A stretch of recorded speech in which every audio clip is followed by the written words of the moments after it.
Have you ever wondered who truly owns your favorite video game items, or even your own digital photos? You might think you do. But often a big company actually holds the keys. Imagine you have a favorite digital pet in a game. What if the game company suddenly decided to shut down? Your digital pet could disappear forever. This happens more often than you think. Or what if a social media company blocks your account? All your posts and pictures could vanish. These problems come from something called a centralized system. Most of the internet we use today is centralized. This means one big company or group controls everything. They store your data. They make all the rules. They can even change the rules whenever they want. This gives them a lot of power. They are like a single giant library. Only they decide which books you can read. And if that library burns down, all the books are gone. Our money works this way too. Banks control our savings. They approve our payments. They can sometimes even freeze accounts. This system has worked for a long time, but it also has some big weaknesses. Hacks can steal our data from these central places. Rules can be unfair. People can be excluded. But what if there was another way? What if we could build a digital world where you are truly in charge? A world where your digital stuff is really yours? A place where no single company holds all the power? Get ready to explore a revolutionary idea. It's called decentralization, and it's changing our world in amazing ways. We are talking about Bitcoin and Web3. These ideas might sound complicated, but they are actually quite simple, and they are super powerful. They are building a new kind of internet, an internet that is more open and fair, an internet where you own your own digital life. Let's dive in and uncover these incredible secrets together. Let's think about a normal bank account. Your money is stored in the bank's computers. When you send money to a friend, the bank updates its records. The bank is the trusted middleman. It makes sure everything is correct. This is how money has worked for hundreds of years. But what if the bank makes a mistake? What if the bank gets hacked? What if the bank decides you can't send money to someone? These are real problems with centralized systems. They rely on one single point of trust. This single point can be a target for bad actors. It can also be controlled by a small group of people. Think about social media. One big company owns your profile. They decide what content is allowed. They can even ban you if they don't like something. You don't truly own your online identity. You are just using their service. Your data is stored on their servers. They can even sell your data to other companies. This is how many free online services make money. They trade your information. You don't get a say in it. This isn't just about money or social media. It's about anything digital. Your online game accounts, your cloud storage, even your email, all these things usually live on someone else's computer. They live under someone else's rules. This makes our digital lives quite fragile. It makes us very dependent on big corporations. But there's a powerful new idea brewing. It promises to fix these problems. It gives power back to us, the users. It creates public, secure digital infrastructure. This means everyone can see how it works, and no one person or company can control it all. It is like building a giant digital city. But instead of one king, everyone helps build it, and everyone owns a piece of it. This is the magic of decentralization. Imagine you want to send digital money to a friend far away. You usually use a bank, right? The bank checks your balance. It updates its records. But what if you didn't need a bank? This was a big problem. How do you send digital money without a middleman? Digital files are easy to copy. So how do you stop people from spending the same digital money twice? This is called the double spend problem. It was a huge puzzle. Then, in 2008, a mysterious person or group called Satoshi Nakamoto came up with an amazing solution. They created Bitcoin. Bitcoin is digital money, but it's different. It doesn't have a central bank. No single company controls it. It's like money that belongs to everyone. It's a digital currency run by code. This is a huge, game-changing idea. Bitcoin uses something called a blockchain. Think of a blockchain like a magic public notebook. This notebook records every single Bitcoin transaction. Every time someone sends Bitcoin, it's written in this notebook. And here's the clever part. Everyone on the network has a copy of this entire notebook. It's not stored in one central place. It's spread out across thousands of computers worldwide. When a new transaction happens, everyone's notebook gets updated.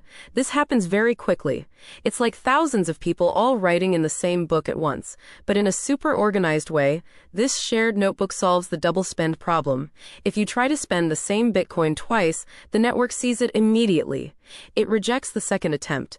It's a system built on math and computer code, not on trusting a single company. This makes it incredibly secure. It's almost impossible to cheat the system. This is a true wow moment. Imagine trying to rewrite every page in thousands of notebooks all at once. And you have to do it perfectly. It's nearly impossible. That's how secure Bitcoin's blockchain is. It's a digital fortress of trust. It's like digital gold. No one can just create more of it. There's a limited supply, like gold dug from the ground. This makes it valuable. Bitcoin showed the world that we could have digital money without relying on big banks. It was the first step towards a new, decentralized world. Let's explore that magic notebook, the blockchain. A blockchain is a chain of blocks. Each block is like a page in our notebook. Each page contains a list of new transactions. When a page is full, it gets added to the chain. And once a page is added, it cannot be changed. It's like writing in permanent ink. You can't erase it. This makes the record very trustworthy. Imagine thousands of people are all writing in their own copies of this notebook. How do they agree on what to write next? This is where mining comes in. Bitcoin miners are special computers. They solve super hard math puzzles. When a miner solves a puzzle, they get to add the next page or block of transactions. This block is then sent to everyone else. Everyone checks that the block is correct. If most people agree, it gets added to the chain. The miner who solved the puzzle gets a reward. They receive new Bitcoin for their work. This system keeps the network running. It makes sure no single person can cheat. It's like a giant team of puzzle solvers. They all work to keep the notebook accurate. And because there are so many copies, the system is incredibly strong. If one computer goes offline, thousands of others are still running. This means the system is very reliable. It's hard to shut down. It's like a network of spider webs. If you cut one strand, the whole web stays strong. This distributed nature is key. It means there is no central point of attack. No single server for hackers to target. This is why Bitcoin is so secure. It's an amazing invention. It proved that we could build trust without needing a boss. We can trust the math and the network instead. It's a public record for everyone to see. But also it's private about who owns what. Your identity isn't directly on the record. Only your digital wallet address appears. This balance of public and private is very clever. It's a whole new way to organize information. Bitcoin was just the beginning. It showed us what was possible. What if we could apply these ideas to more than just money? What if we could decentralize the entire internet? This is the vision of Web3. Web3 is the next big step for the internet. Imagine an internet where you truly own your digital stuff. An internet where your data is yours. An internet where you control your online identity. This is exactly what Web3 is trying to build. Think about your social media profile today. It belongs to the company. They can delete it. In Web3, your profile could belong to you. No one could take it away. It's like owning your house instead of renting it. You get to make the rules. Web3 uses the same blockchain technology as Bitcoin, but it applies it in many new ways. It creates digital spaces that are owned by their users. No single company or government has control. This means more freedom for everyone. One cool example is digital ownership. Have you heard of NFTs? NFT stands for non-fungible token. This might sound like a super fancy word, but it's actually simple. An NFT is like a digital certificate of ownership. It says you own this unique digital item. It could be a piece of digital art. It could be a special item in a video game. It could even be a rare trading card. This certificate lives on the blockchain. Because it's on the blockchain, it's unique and unchangeable. No one can copy it. No one can take it away from you. This is a huge wow moment for digital artists and gamers. Before, when you bought a digital item, you never really owned it. The company did. With NFTs, you truly own it. You can sell it, trade it, or keep it forever. It's yours, like a physical baseball card. This is just one small example. Web3 aims to build decentralized apps too. These are like regular apps, but they run on the blockchain. No single company can shut them down. No one can censor them. They are open for everyone. This is a powerful shift. It means a more trustworthy and open digital world. It's like building an internet made of transparent glass. Everyone can see how it works. No one can hide secrets. One of the coolest inventions in Web3 is called a smart contract. Imagine a vending machine. You put in your money. The machine gives you a snack. It's an agreement that happens happens automatically. No human needs to be involved. A smart contract is just like that, but it's a digital agreement. It's a piece of computer code. This code lives on the blockchain. It automatically executes when certain conditions are met. For example, imagine you want to buy a digital artwork. You and the seller can use a smart contract. You send your money to the contract. The contract checks if the money arrived. Then it automatically sends the digital artwork to you. It also sends the money to the seller. All of this happens without a lawyer or a bank. It's fast, secure, and fair. The smart contract acts as a neutral third party. It cannot be tampered with. It just follows the rules written in its code. This is incredibly useful for many things. It can be used for insurance. It can be used for voting systems. It can be used for supply chains. It can even be used for games. Imagine a game where prizes are automatically paid out. The smart contract ensures fair play. This is a revolutionary concept. It removes the need for trusted intermediaries. We don't need a middleman to make sure agreements are kept. The code does it for us. This saves time and money. It also builds more trust, because everyone can see the code of the smart contract. They know exactly how it will behave. It's like a transparent machine. You can see all the gears turning inside. This makes it a powerful tool. It changes how we make agreements online. It's a big step towards a more automated and trustworthy world. Smart contracts are helping to power the new internet. They are like the invisible engines of Web3. They make things happen reliably. They make things happen automatically. This is a truly amazing leap forward. What if a company wasn't owned by just a few people? What if it was owned by all its users? This is the idea behind a DAO. DAO stands for Decentralized Autonomous Organization. Imagine a club or a community. Everyone in the club has a say in how it's run. Everyone gets to vote on important decisions. That's what a DAO is like, but digital. DAOs use smart contracts and blockchain technology. Members of a DAO usually own special digital tokens. These tokens are like voting shares. The more tokens you have, the more powerful your vote. When a big decision needs to be made, members propose ideas. Then everyone votes on these proposals. The voting results are recorded on the blockchain.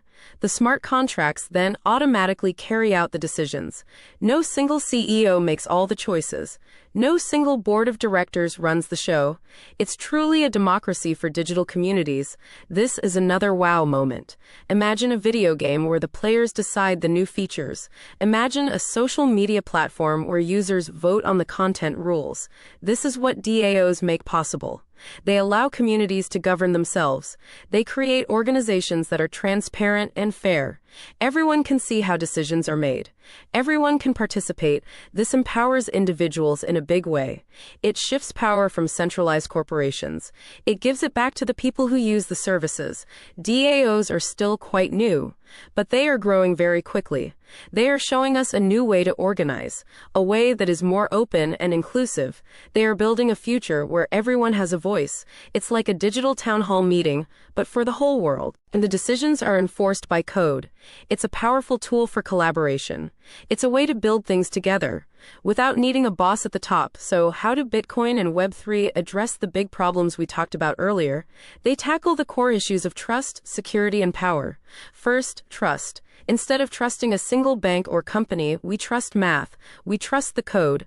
We trust the network of thousands of computers. This is much stronger. No single person can trick the system. Second, security. Because the data is spread across so many computers, it's incredibly hard to hack. It's like trying to break into a million different vaults at the same time. If one vault is compromised, the others are still safe. This makes decentralized systems much more resilient. They are less likely to fail. Third, privacy. With Web3, you have more control over your own data. You decide who sees what. You don't have to give away all your information. You are in charge of your digital identity. It's like having a digital lockbox. Only you have the key. Fourth, inclusion. Anyone with an internet connection can participate. You don't need a bank account. You don't need permission from a big company. This is especially important for people in countries with limited access to financial services. It opens up opportunities for billions. Fifth, censorship resistance. Because no one company controls the network, it's hard to shut down. It's hard to block information. This protects free speech online. It makes the internet a more open place. These technologies are building a future where the internet is more fair. a future where it is more open, a future where it is more secure for everyone.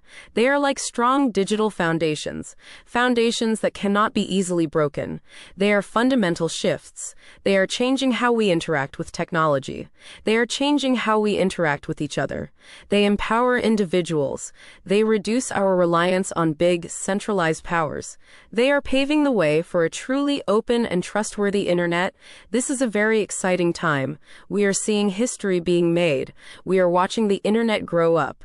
It's becoming more powerful for everyone, not just for a few big companies. Here's the most surprising fact of all.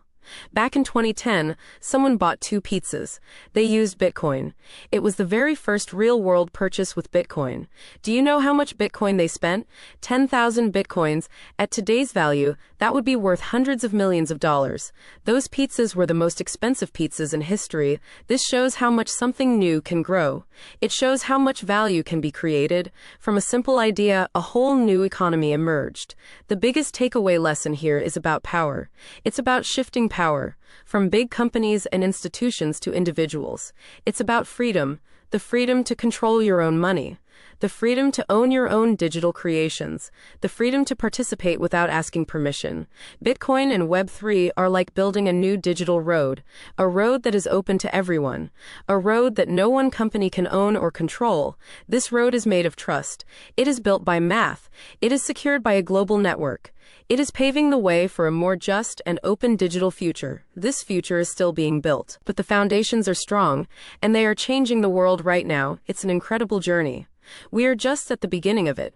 What an amazing thought. Imagine all the things we can create. Imagine all the problems we can solve with a truly open and secure digital world. This is not science fiction anymore. It is happening all around us.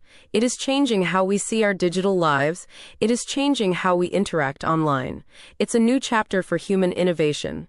It's a chapter about empowerment for everyone. We've explored some incredible ideas today. We've seen how Bitcoin created digital money without a boss. We've learned how Web3 is building a whole new internet, an internet where you own your digital life, where trust is built into the code, where no single company has all the power. These technologies are not just complicated computer programs. They are tools for a better future. They are tools for fairness. They are tools for freedom. They are empowering millions of people around the globe. They are changing the very fabric of our digital world. So, now that you know about this revolutionary shift, what do you think? What amazing things could we build with an internet where everyone truly owns their digital stuff? Share your ideas in the comments below. We can't wait to hear them.